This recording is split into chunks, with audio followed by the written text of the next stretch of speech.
Welcome back, my dear students. As we are studying the thermodynamics, that is the basic concepts of the thermodynamics here.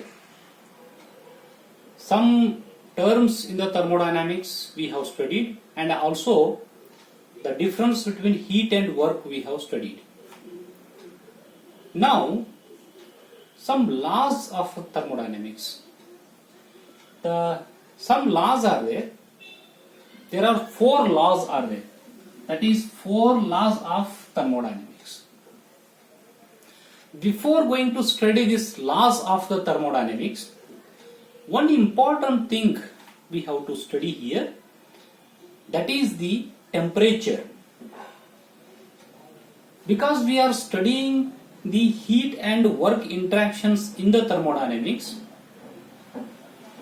to know the difference between heat and temperature is required. What is the difference between the temperature and heat here? So already heat means what we have studied. Heat is the form of energy. It's a path function.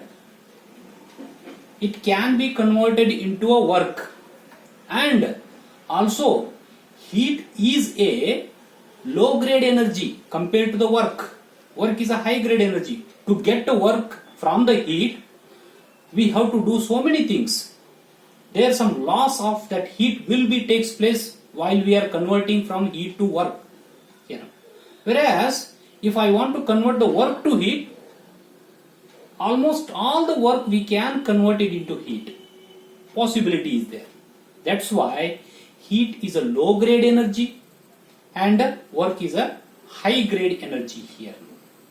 So now heat is a form of energy. It can be converted into another form here. But whereas the temperature, it is not a energy. It is the property. It is a thermodynamic property in that it is the intrinsic property. Means this temperature is the independent from the mass. It is a property here now. Now what do you mean by the temperature? How to differentiate from the heat here now. So temperature means it is the measuring property of degree of heat and coldness.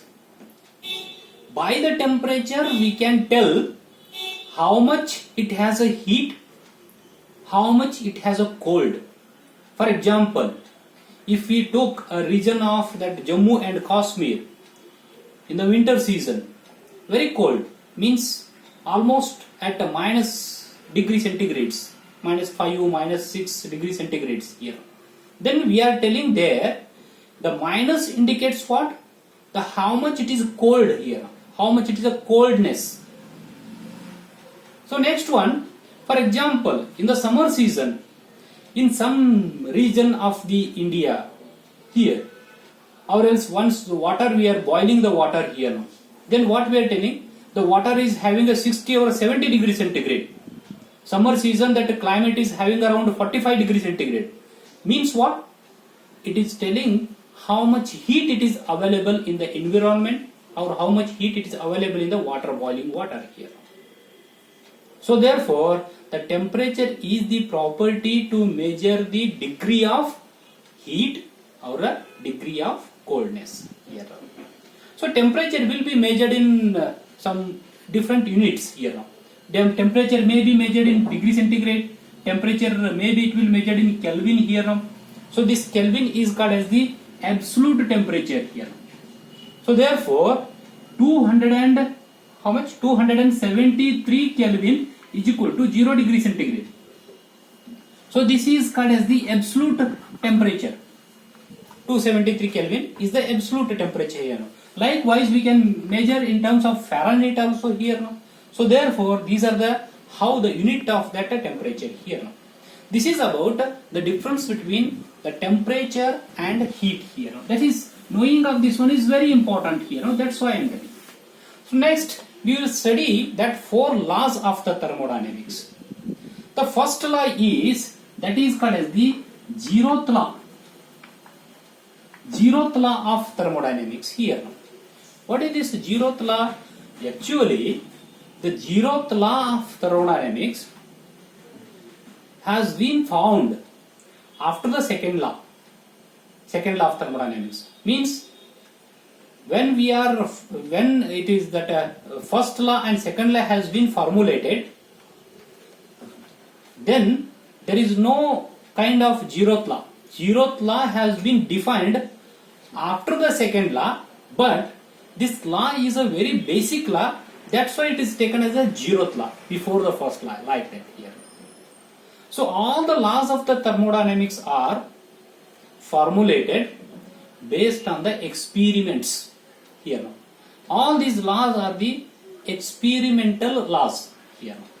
So zeroth law of thermodynamics means what actually? Zeroth law of thermodynamics means, for example, A is a one body. This is one A is a one body, and B is another body here.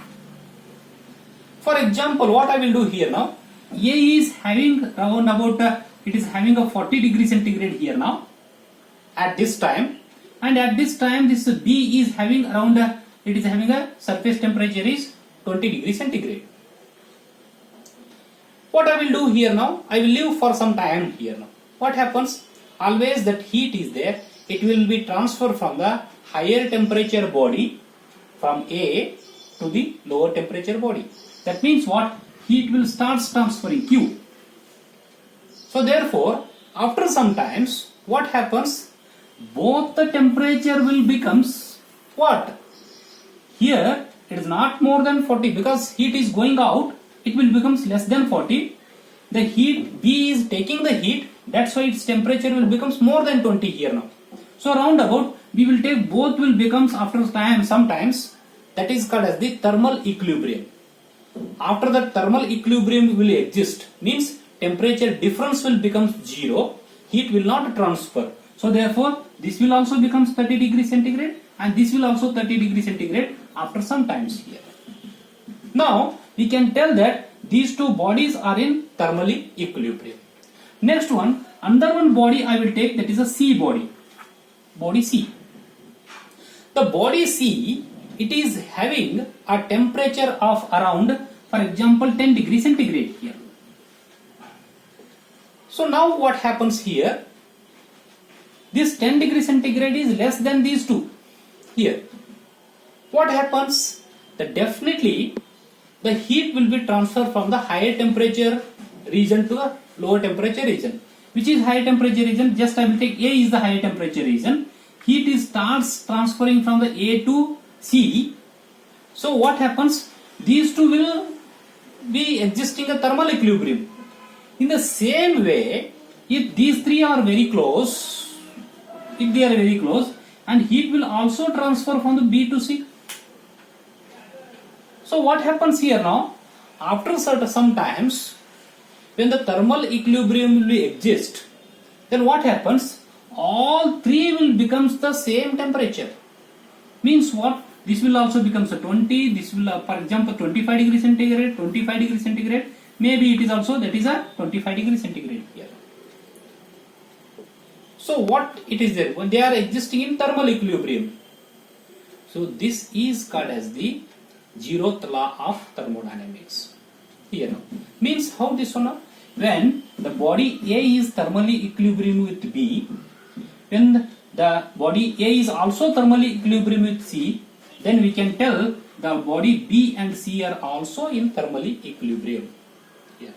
That is called as the zeroth law of thermodynamics here now. So this zeroth law of thermodynamics used to design the thermometer to measure the temperature. How this one? See here. Somewhere in the mercury in the thermometer, it is having a certain height. After touching to the surface on which we want to measure the temperature, it will take a certain height. For that certain height we are gauging, that much is the degree centigrade here now. That is a standard one. Already it is there. That is what here now. That is a standard one. B, for example, D is a standard one. What we can take here now. So next one is that is the thermometer here now. A is a standard or a reference, B is a standard or a reference, and this is the thermometer here now. This is thermometer, and C is the temperature. We want to measure it. TC, we want to measure it here. So what this one now? By the reference standard, we are designed this thermometer. That thermometer we are touching to this surface on which we want to measure the temperature. Then we are measuring the temperature. Means what? All these three are there. Standard one, thermometer, these two are made already equilibrium. Then again we are touching this thermometer to this surface on which we want to measure, means these are also equilibrium. It means what? C and B are also in thermally equilibrium here.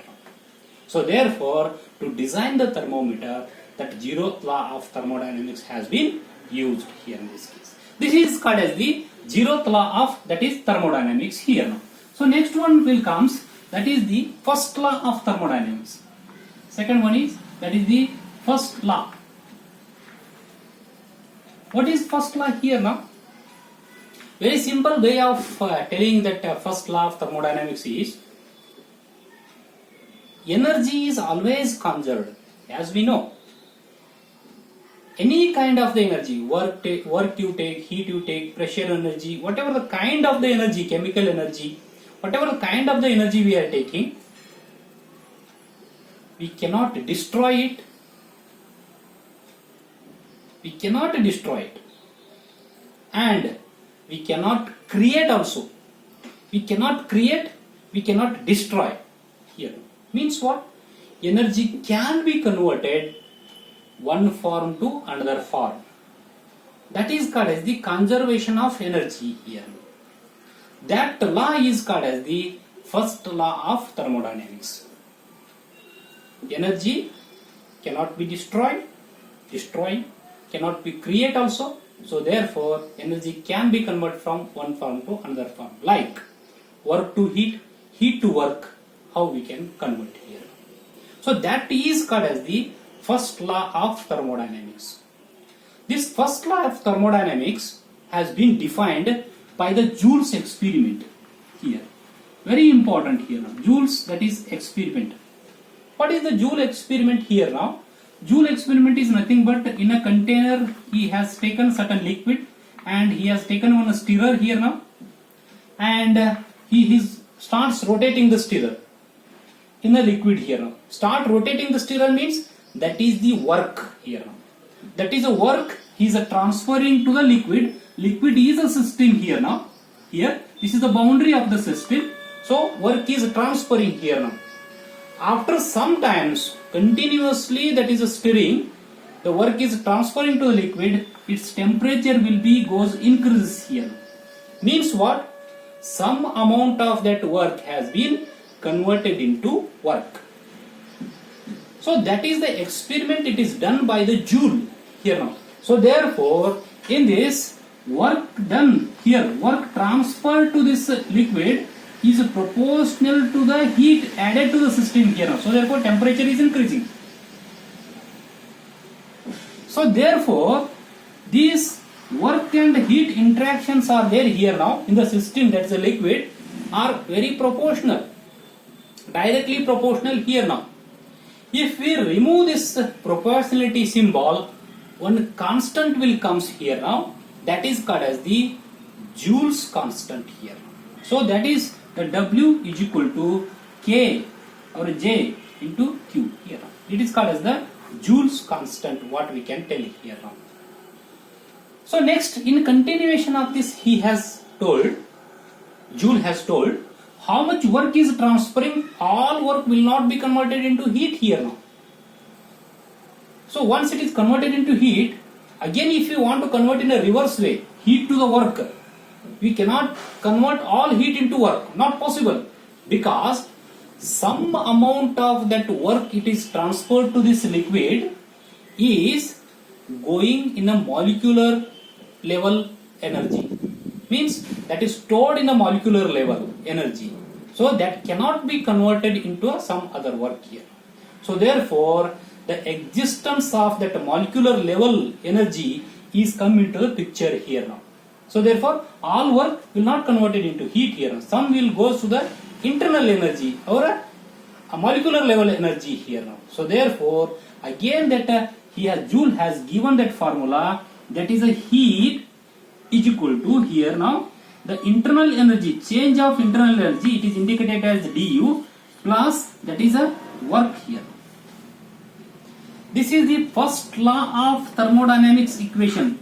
The first law of thermodynamics, it is telling that there is energy is in transit, means it is converting from one form to another form. We cannot destroy, we cannot create. We can convert from heat to work, work to heat.